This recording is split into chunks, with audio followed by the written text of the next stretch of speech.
नमस्कार दोस्तों, स्वागत है आप सभी का योद्धा स्टडी जोन में। आज 11 जुलाई वर्ल्ड पॉपुलेशन डे, विश्व जनसंख्या दिवस की इस विशेष क्लास में आप सभी का स्वागत है। आज इस क्लास के अंतर्गत हम बात करने वाले हैं SRS report, sample registration system report के बारे में, खासकर जो आगामी परीक्षा की दृष्टि से बहुत महत्वपूर्ण है। दोस्तों, अगर अभी तक आपने इस चैनल को सब्सक्राइब नहीं किया है तो इस चैनल को सब्सक्राइब कर लें। यहाँ आपको बहुत सारी अपडेटेड जानकारी, इसके अलावा साइंस और ज्योग्राफी से संबंधित बहुत सारे फैक्ट जो आपकी प्रतियोगी परीक्षा की दृष्टि से बहुत ही महत्वपूर्ण है और आपकी तैयारी को नया आयाम दे सकते हैं, ये सब आपको बिल्कुल मुफ्त मिलने वाला है। तो इस वीडियो में किन किन तथ्यों पर हम बात करने वाले हैं, ये देख लेते हैं। सबसे पहले विश्व जनसंख्या दिवस के इतिहास, यानी कब से इसको मनाया जाना शुरू हुआ और कहाँ से ये इनिशिएट हुआ। विश्व के सर्वाधिक व न्यूनतम जनसंख्या वाले देश और स्थलों के बारे में, इसके बारे में हम बात करेंगे। और सबसे महत्वपूर्ण, जनसंख्या नियंत्रण की जरूरत क्यों है, और उससे भी महत्वपूर्ण एसआरएस यानी सैंपल रजिस्ट्रेशन सिस्टम 2020 जो 2018 के लिए है। तो आइए एक एक करके चलते हैं बोर्ड पे और इनको समझने का प्रयास करते हैं। नमस्कार दोस्तों, तो जैसा कि मैंने बताया कि वर्ल्ड पॉपुलेशन डे, विश्व जनसंख्या दिवस पर आज की विशेष क्लास है। इसमें कुछ तथ्यों को हम देखेंगे जो परीक्षा की दृष्टि से भी बहुत आवश्यक हैं और साथ ही आपके लिए स्वतः जानकारी के लिए भी बहुत आवश्यक है। तो आइए, सबसे पहले जो संदेश है, जनसंख्या नियंत्रण का जो संदेश है, उस संदेश की 2 लाइन मैं कहना चाहता हूं कि सभी जगह है मारा मारी, सभी जगह है मारा मारी, सभी जगह फैली बेरोजगारी, दिल्ली हो कलकत्ता हो चाहे हो देहरादून, सरकार बनाओ जनसंख्या कानून, सरकार बनाओ जनसंख्या कानून। तो आज इसकी मांग बहुत ज्यादा है। जनसंख्या नियंत्रण के लिए हर एक व्यक्ति अब जागरूक हो रहा है। एसआरएस की जो नवीनतम रिपोर्ट आई है उसके बारे में भी अभी हम बात करेंगे। तो उस रिपोर्ट के आधार पर भी आप देखेंगे कि जनता की जागरूकता, सरकार की जो स्थिति है उसका अवलोकन करते हुए लोग अब जागरूक हो रहे हैं। जनसंख्या नियंत्रण पर जागरूकता बहुत आवश्यक है। कहा गया है कि 1 is good, 2 is enough, यानी हमारे अगले पीढ़ी के लिए एक संतान को गुड यानी अच्छा कहा गया है और 2 यानी 2 is enough, 2 को पर्याप्त कहा गया है। तो इस अवधारणा पे अगर हम चलें तो निश्चित रूप से जनसंख्या नियंत्रण पर जो एक आवश्यक लक्ष्य है, जो आवश्यक तथ्य है, उसको हम प्राप्त कर सकते हैं। तो आइए अब इससे संबंधित तथ्यों के बारे में देखते हैं। जो ये वर्ल्ड पॉपुलेशन डे या विश्व जनसंख्या दिवस, इसको सेलिब्रेट करने का या इसको मनाने का जो सबसे पहला उपागम था वो यूएनईपी, यूनाइटेड नेशन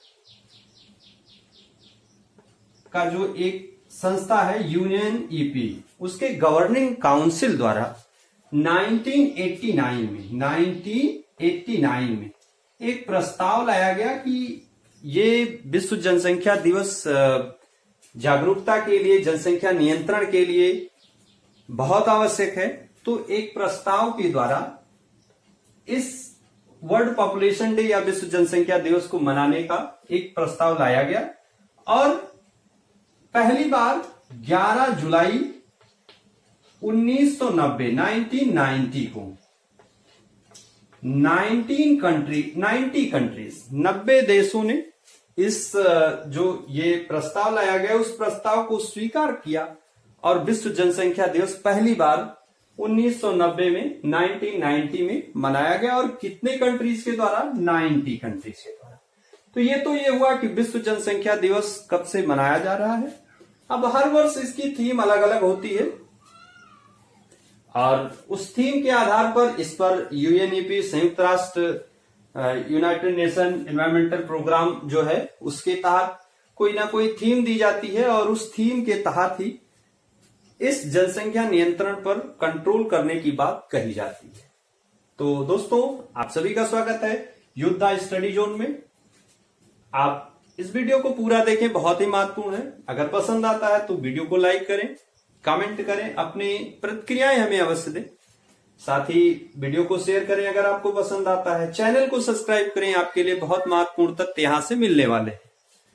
तो विश्व जनसंख्या दिवस पर, अब चूंकि इसका नाम विश्व जनसंख्या दिवस ना होकर विश्व जनसंख्या नियंत्रण दिवस होता तो और बेहतर, इसका जो है एक लक्ष्य लोगों के मनोमस्तिष्क में जाता। इसीलिए मैंने यहां पर लिख दिया है वर्ल्ड पॉपुलेशन डे, ब्रैकेट में लिख लिया है कंट्रोल, यानी वर्ल्ड पॉपुलेशन कंट्रोल डे। तो जनसंख्या, विश्व जनसंख्या दिवस ना कह के अगर हम इसको विश्व जनसंख्या नियंत्रण दिवस कहें तो ज्यादा बेहतर होगा। तो ये हो गया। अब आइए आगे अब तथ्यों पर चलते हैं। मैंने ये बताया कि ये विश्व जनसंख्या दिवस को मनाने का जो कब से स्टार्टिंग हुआ, 1990 से। अब इसके आगे जब हम चलते हैं तो देखते हैं विश्व की जो जनसंख्या है वो दिन प्रतिदिन बढ़ रही है। विश्व के 10 जो सबसे अधिक जनसंख्या वाले देश हैं उसमें आप सभी जानते हैं कि चाइना, भारत और इसके अलावा United state, Indonesia, Brazil, Pakistan, Mexico, ये देश हैं जो पूरे विश्व में इनकी जनसंख्या जो है बहुत ज्यादा है और अनवरत इनमें जनसंख्या बढ़ रही है। हालांकि चाइना ने अब बहुत कंट्रोल किया है। अभी हम आंकड़ों से देखेंगे, आंकड़ों की गणित देखेंगे कि वर्तमान जनसंख्या क्या है इन देशों में और 2050 में एक्सपेक्टेड जनसंख्या कितनी होने वाली है इन देशों में। जो प्रमुख 10 देश हैं, सबसे अधिक जनसंख्या वाले प्रमुख 10 देश, तो इसको देखेंगे। अब कुछ फैक्ट आप सभी परीक्षा की दृष्टि से, जो 2011 का सेंसस है उस सेंसस को, रिपोर्ट को सभी ने पढ़ा होगा, सभी पढ़ते हैं, उसकी तैयारी करते हैं, तो उस पर हम नहीं जाने वाले हैं। उससे इतर कुछ बातें इस वीडियो में करेंगे। हालांकि ये भी बहुत महत्वपूर्ण तथ्य है परीक्षा की दृष्टि से। अगर हम देखें तो रिसेंट में एसआरएस सैंपल रजिस्ट्रेशन सिस्टम की रिपोर्ट आई है मई में, तो उस रिपोर्ट को देखेंगे कि उसके जो शिशु मृत्यु दर है उसमें क्या गिरावट आई है, जो शिशु जन्म दर है उसमें किस तरह से बढ़ोतरी या घटोतरी हुई है, तो उसको हम देखेंगे। लेकिन आइए सबसे पहले अब देखते हैं भारत की जनसंख्या की बात करें तो बार बार बात होती है कि भारत की जो जनसंख्या है वो 130 करोड़ की बात होती है। हालांकि अब उस जनसंख्या को, जो अभी एक्चुअल डेटा अभी जारी होना तो हालांकि बाकी है, 2021 में हमारी जो जनसंख्या लगी हुई है जो हर 10 साल पे होती है, आप सभी जानते हैं कि 1872 से 1892 से भारत में जनगणना की शुरुआत हुई थी लॉर्ड मेयो के कार्यकाल में। किसके? लॉर्ड मेयो, ये गवर्नर जनरल थे, तो इनके कार्यकाल से भारत में जनगणना की शुरुआत हुई थी। और यहां पर 1872 है, 1872, और 1881 से लॉर्ड रिपन के कार्यकाल से नियमित जनगणना की शुरुआत भारत में हुई है। तो ये सारे तथ्य आप सभी जानते हैं। लास्ट में जो हमारा सेंसस आया था वो 2011 का सेंसस है, जिसका अध्ययन सभी तैयारी करने वाले प्रतियोगी परीक्षा के दृष्टि से सभी छात्र इसका अध्ययन करते हैं और जानते भी हैं। बहुत सारी जानकारी आप सभी के पास होगी, तो उस पर हम नहीं जाएंगे। आइए देखते हैं जो विश्व के प्रमुख 10 या 10 मोस्ट पॉपुलेटेड कंट्रीज हैं उनकी तरफ अगर हम देखें तो पहला नाम इसमें चीन का आता है। किसका? चीन का, चाइना का। जिसकी, अच्छा, दूसरा नाम आप सभी जानते हैं किसका है? इंडिया का। अभी चाइना की जो अभी पॉपुलेशन है वो 143 करोड़। कितना? 143 करोड़। भारत की जनसंख्या अभी 138 करोड़, 138 करोड़। ये संयुक्त राष्ट्र का एक एक्सपेक्टेड डेटा है, उसके आधार पर बताया जा रहा है। तीसरा जो है इसमें नाम आता है यूएसए का या यूनाइटेड स्टेट का, तो यूनाइटेड स्टेट्स, और चौथा नाम आता है इंडोनेशिया का, इंडोनेशिया। अब यहां पर अगर आप देखना चाहें उत्तर प्रदेश को हम एक देश मान लें तो चौथे नंबर पर अपना उत्तर प्रदेश विश्व में जनसंख्या की दृष्टि से सबसे बड़ा एक क्षेत्र बन के तैयार होता है। तो यूनाइटेड स्टेट, उसके बाद इंडोनेशिया, और आगे चलेंगे तो आपका पाकिस्तान, ब्राजील, नाइजीरिया, बांग्लादेश, रूस और मैक्सिको। यूएसए की जो पॉपुलेशन है वो लगभग 33 करोड़ के आसपास है। इंडोनेशिया की 27 करोड़ के आसपास है। इसके बाद पाकिस्तान है। 5वें नंबर पे कौन सा है? पाकिस्तान। अब ये तो हो गई, इसकी लगभग अभी 23 करोड़ है। और उत्तर प्रदेश की मैंने बताया कि 22 करोड़ थी, 20 करोड़, 20.98 करोड़ ये 2011 के सेंसस में डेटा था। अब वो बढ़ के 23 करोड़ से भी ज्यादा हो गया, यानी पाकिस्तान से भी ज्यादा उत्तर प्रदेश का अकेले भारत में। तो ये प्रमुख देश हो गए। इसके अलावा आपका जो है ब्राजील और नाइजीरिया, ब्राजील और नाइजीरिया, इसके अलावा रसिया और मैक्सिको, ये जो वर्ल्ड के मोस्ट पॉपुलेटेड कंट्रीज हैं और उनकी पॉपुलेशन, करंट पॉपुलेशन यानी 2020 में, 2020 में इनकी पॉपुलेशन। अब ये जो एक्सपेक्टेड पॉपुलेशन है आपके 2050 में इनकी, चूंकि चाइना में बहुत ज्यादा कंट्रोल कर लिया गया है, पॉपुलेशन कंट्रोल पे लगातार उस पर काम और भी चल रहा है, तो इसकी जनसंख्या में आगे एक्सपेक्टेड जो पॉपुलेशन 2050 में देखी जानी हो रही है वो 130 करोड़ यानी घट रही है। अब आप यहां से समझ सकते हैं कि चाइना में ये पॉपुलेशन कंट्रोल का जो ला है, या कहें इस पर जो काम हो रहा है, वो बहुत ही तेजी के साथ और बहुत ही स्ट्रेंथ के साथ हो रहा है। वही भारत की पॉपुलेशन 168 करोड़ होने की संभावना एक्सपेक्टेड पॉपुलेशन है, ये 2050 तक, यानी लगातार बढ़ रही है। यूनाइटेड स्टेट की 39 करोड़ आगे आने वाले समय में। ऐसे इंडोनेशिया की आपकी 33 करोड़ के आसपास। तो ये एक्सपेक्टेड आगे की जो जनसंख्या है 2050 यानी 2050 की। तो ये तो रहे विश्व के सबसे ज्यादा पॉपुलेटेड कंट्री। 10 कंट्रीज कौन कौन सी? China, India, Indonesia, United State, इसके बाद आपका पाकिस्तान, नाइजीरिया, आपका रशिया, बांग्लादेश और मैक्सिको। ये विश्व के सबसे अधिक जनसंख्या वाले देश हैं। इसमें भी आने वाले समय में, आने वाले दशकों में जो भारत की जनसंख्या है वो बहुत ज्यादा विश्व में नंबर 1 होने वाली है। क्यों? क्योंकि भारत की जो नई जनसंख्या नीति जो 14 फरवरी 2000 को लागू हुई, उसी का लक्ष्य 2045 तक जो नई जनसंख्या नीति है भारत की, न्यू पॉपुलेशन पॉलिसी, नई जनसंख्या नीति, ये आपके जो 14 फरवरी 2000 को लागू हुई, 14 फरवरी 2000, और इसमें स्वयं वर्ष 2045 तक, यानी आप समझ सकते हैं कि कितना विलंब या कितनी धीमी गति से वर्ष 2045 तक जनसंख्या को स्थिर करने का लक्ष्य रखा गया।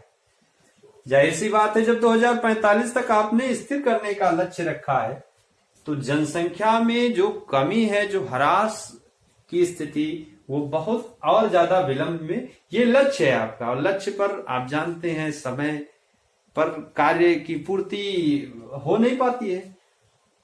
ठीक है, तो ये तो रही कि जनसंख्या, जो नई जनसंख्या नीति है उसका लक्ष्य क्या है। 2000 नई जनसंख्या नीति वर्ष 2000 में लागू की गई है, जिसमें वर्ष 2045 तक जनसंख्या को स्थिर करने का लक्ष्य रखा गया है।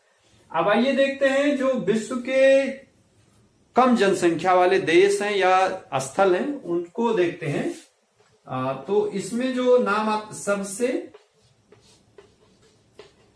कम जनसंख्या, यहां जनसंख्या की बात ना करके जनसंख्या घनत्व की बात करेंगे। सबसे कम जनसंख्या घनत्व, वाले देश या स्थल, क्योंकि इसमें से कुछ द्वीप के स्वरूप में है, किसी एक देश के हिस्से के रूप में।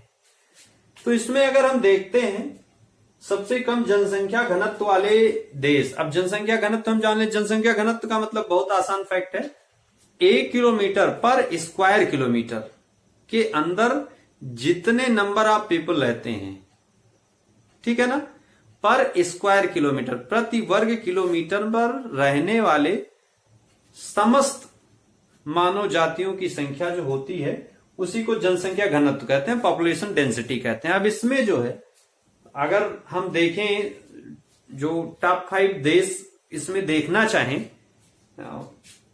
तो देखते हैं इस तरह से, इस क्रम में भारत की भी अब बात हम करेंगे कि भारत में जनसंख्या घनत्व कैसा है, 2011 के सेंसस के अनुसार कैसा है। तो सबसे पहले इसमें देखते हैं तो ऑस्ट्रेलिया 5वें नंबर पर ऑस्ट्रेलिया को रखा गया है, और ऑस्ट्रेलिया का जो जनसंख्या घनत्व है वो 3 के आसपास है, 3.09।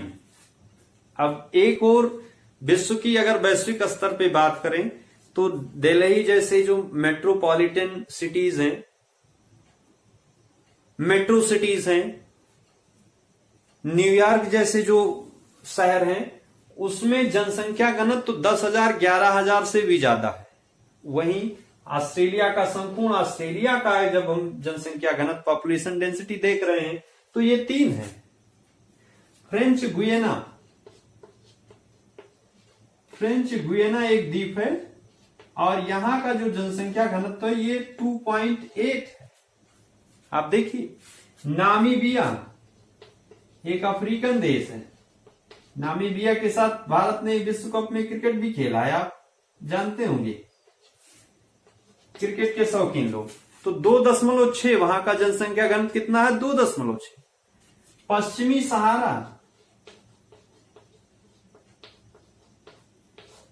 सहारा में ये मात्र 2.2 है, पश्चिमी सहारा में ये मात्र 2.2 है। और वहीं मंगोलिया एक देश है, मंगोलिया में ये 2 से भी कम है,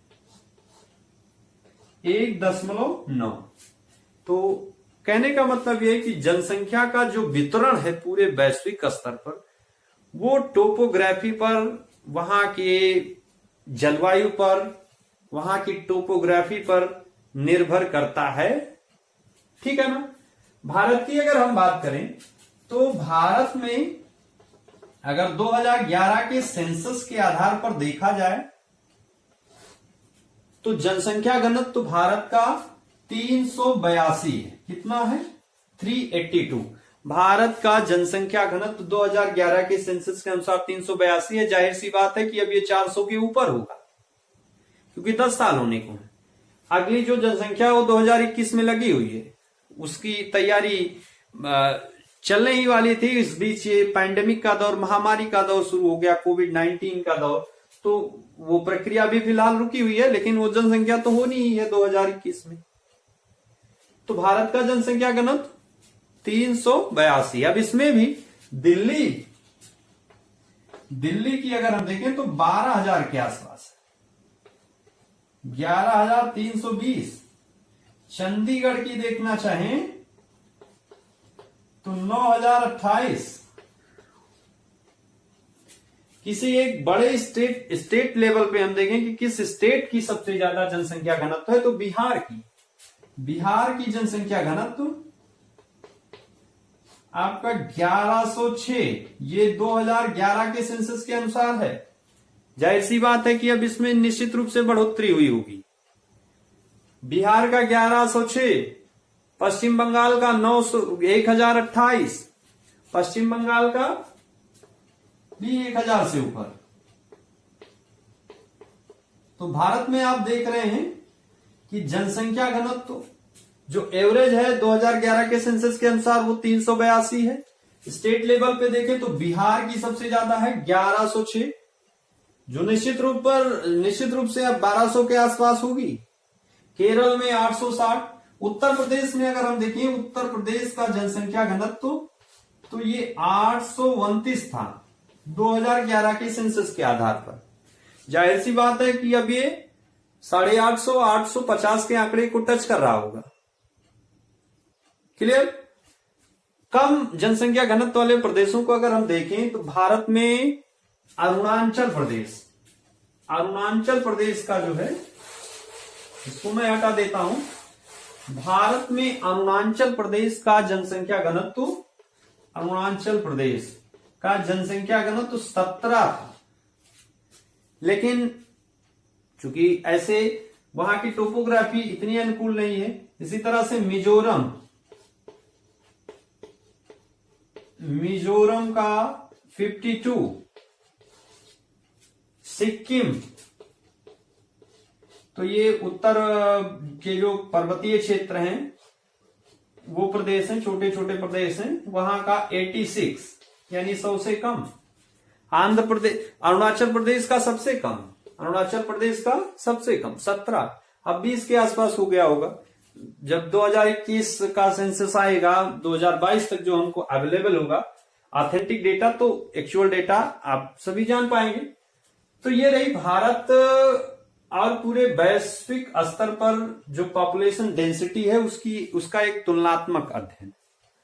अब इस वीडियो के तीसरे हिस्से में जो सबसे महत्वपूर्ण हिस्सा है आने वाले अपकमिंग एग्जाम के लिए, क्योंकि अब जब प्रश्न आप देखते होंगे कि ऐसे पूछा जाता है, कोई एक टॉपिक है जैसे जनसंख्या से प्रश्न पूछा जाना है, तो उससे हाल फिलहाल में क्या रिपोर्ट आई है, कौन सा परिवर्तन हुआ है, कोई तथ्य उससे संबंधित जो हाल फिलहाल में आता है, करंट से संबंधित तथ्य, वही पूछ लिया जाता है।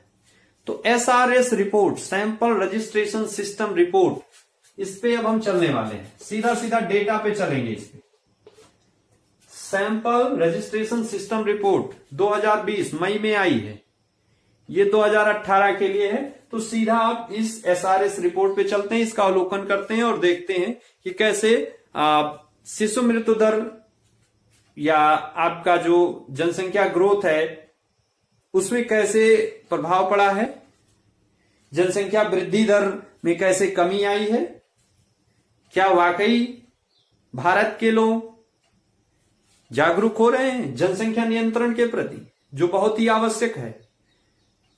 मैंने पहले ही बताया कि विकास, किसी देश के विकास के लिए एक संतुलित जनसंख्या बहुत आवश्यक है, बहुत कम जनसंख्या भी जरूरी नहीं है। इन देशों में जिनका अभी मैंने नाम लिया था, नामीबिया, मंगोलिया, इवन ब्राजील जैसे देशों में भी जनसंख्या का घनत्व बहुत कम है, तो वहां ज्यादा बच्चे पैदा करने को प्रोत्साहन दिया जा रहा है। ठीक, तो आइए अब सीधा डेटा पे चलते हैं, SRS रिपोर्ट पे आगे चलेंगे।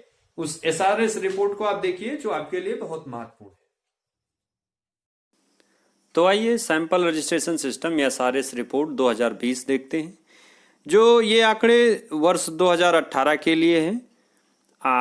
देश के जन्म दर, मृत्यु दर व शिशु मृत्यु दर के संबंध में अद्यतन आंकड़े ये महापंजीयक कार्यालय रजिस्ट्रार जनरल ऑफ इंडिया द्वारा मई 2020 में जारी किए गए हैं। ये आंकड़े जो है 1964-65 से ही शुरू किए गए हैं, तब से इन आंकड़ों का प्रदर्शन किया जा रहा है। इस रिपोर्ट के आधार पर 2018 के लिए जो आंकड़े आए हैं उसमें जन्म दर, मृत्यु दर और जो प्राकृतिक या वास्तविक जनसंख्या वृद्धि दर है उसमें सब में कमी आई है। आप यहाँ देख सकते हैं 2009 और 2018 का तुलनात्मक आंकड़ा दिया गया है। जन्म दर 2009 में 22.5 थी, जो अब 20 बची है। मृत्यु दर में भी कमी आई है, 2009 के लिए ये 7.3 थी, अभी से 6.2 है। इस तरह से वास्तविक जनसंख्या वृद्धि, जो जन्म दर माइनस मृत्यु दर निकाला जाता है, वो 2009 में 15.2 थी और अब वो जनसंख्या वृद्धि दर, प्राकृतिक जनसंख्या वृद्धि दर 13.8 है। यानी यहाँ जाहिर है इस रिपोर्ट के आधार पर हमें निश्चित रूप से कह सकते हैं कि लोगों में जागरूकता बढ़ रही है जनसंख्या नियंत्रण के प्रति। अब शिशु मृत्यु दर में भी कमी आई है, 2009 में जो 50 थी वो घट के अब 32 हो गई है। इसी तरह से औसत जीवन प्रत्याशा, औसत जीवन प्रत्याशा क्या होता है कि जो एक जन्म के समय औसत आयु की एक मानक माना जाता है, उसको औसत जीवन प्रत्याशा कहते हैं। अब औसत जीवन प्रत्याशा जो 2018 के लिए है वो 69 वर्ष। अब 1970-75 के दौरान ये औसत जीवन प्रत्याशा केवल 49.7 वर्ष थी, यानी 19.3 वर्ष की वृद्धि हुई है इस दौरान। तो और अब यहाँ पर जीवन प्रत्याशा अगर देखें पुरुषों और महिलाओं की अलग अलग, तो पुरुष की 67.8 वर्ष और महिला की 70.4 वर्ष, यानी महिलाएं पुरुषों से ज़्यादा जीवन प्रत्याशा, उनकी जीवन ज़्यादा है। और अगर ये सर्वाधिक और न्यूनतम जीवन प्रत्याशा आप यहाँ देखना चाहें तो आंकड़ों में देख सकते हैं। सर्वाधिक जीवन प्रत्याशा केरल नंबर 1 पर, जम्मू कश्मीर दूसरे नंबर पे और महाराष्ट्र तीसरे नंबर पे। न्यूनतम जीवन प्रत्याशा उत्तर प्रदेश की है, उसके बाद छत्तीसगढ़ और मध्य प्रदेश का स्थान आता है।